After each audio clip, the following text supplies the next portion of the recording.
It's hardly easy, never free, and I've yet to meet someone who will disagree. A long life here on earth is never guaranteed. If I fall too soon, do not hide behind your wound. Up for 7 days partying, doing whatever I was doing, and I was homeless, and I had nowhere to go, and I was wearing dirty clothes. I had nowhere to live. I was going to an abandoned house around the corner where I lived. I called it home, and I was okay with that, you know. And it's a sick way to live, and I had no idea about recovery. I just made one phone call, and my sister came, my twin sister, and she came and dropped me off at a facility, and that's when my recovery began. They say chase your recovery like you chased your drug, you know, and that's what it's about.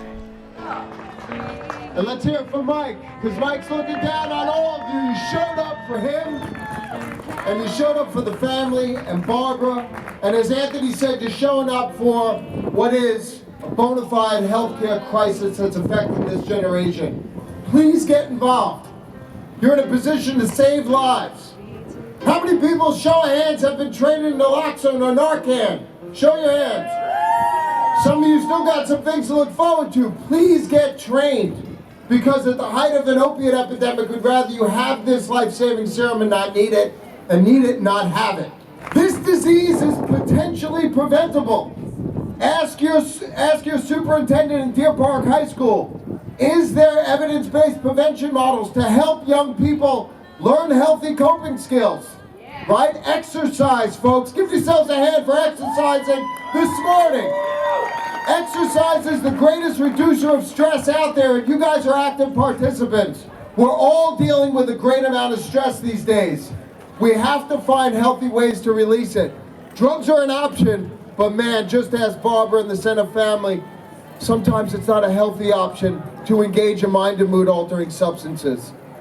Ladies and gentlemen, you turned out for a beautiful October morning. To Barbara and to the family and to Mike, we're all here for you, brother. We're all here for you, brother. Free at last, my time on earth has simply passed. There's no need to cry, for we'll be together soon. We'll be together soon.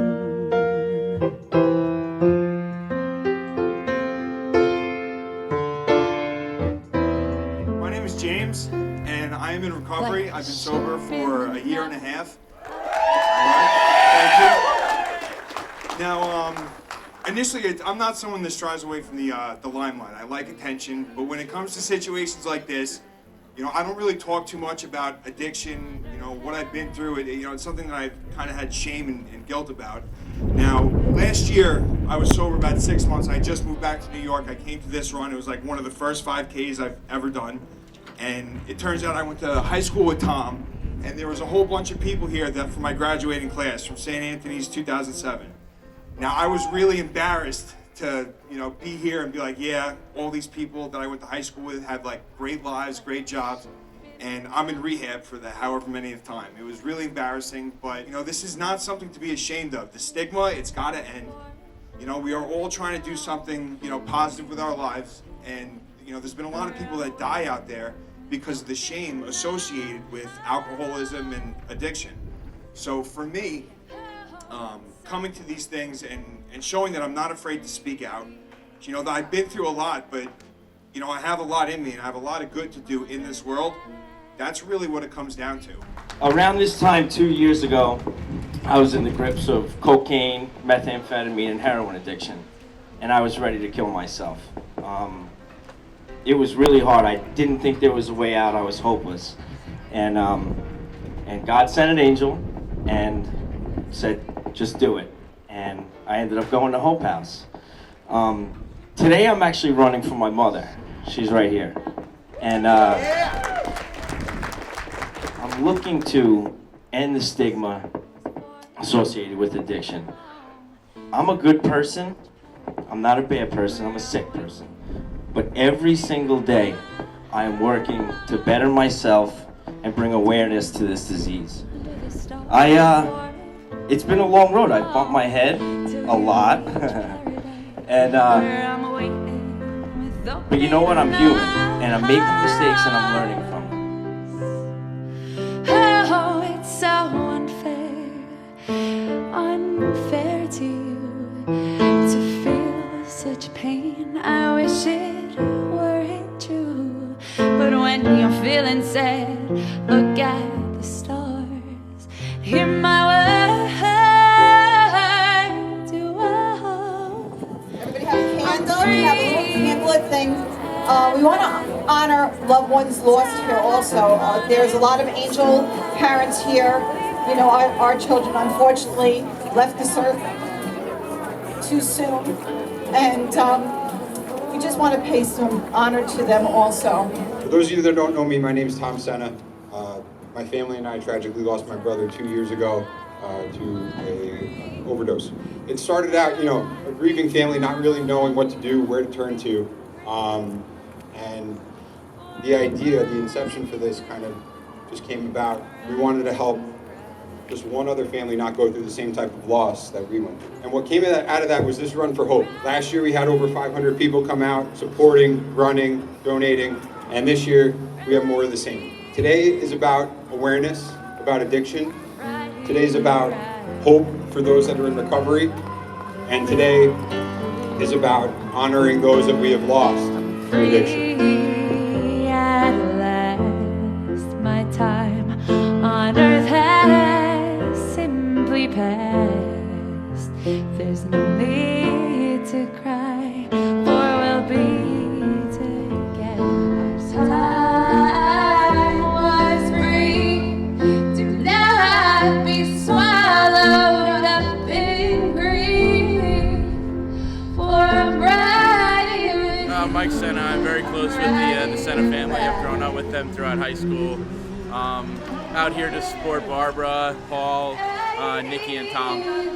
It's really important to understand that addiction impacts the whole family. What we've done historically is we've identified the person with the problem and we've tried to ship them off to be fixed and then bring them back into an environment where addiction has been living for the last 5, 10, or 15 years. So I really encourage family members to seek their own help and support. You think nobody cares, and you think that nobody hears what you're saying. I am here to tell you that in the last 17 years of me working in this field, never have I seen as much change happen, right, due to the part of the family members. Together, we are stronger. Each finger is kind of weak, but when we bring it together, in unity there is strength. I'm not Republican, I'm not Democrat, I'm not independent, I'm on Team Recovery. So if you want to join Team Recovery, visit FIST, visit LICAT, talk to Barbara and Tommy and Christy. I will tell you it is important to get together because together we can make a difference. Thank you. So at our second annual Run for Hope event this year, we had another 500 participants, volunteers, and resource tables show up.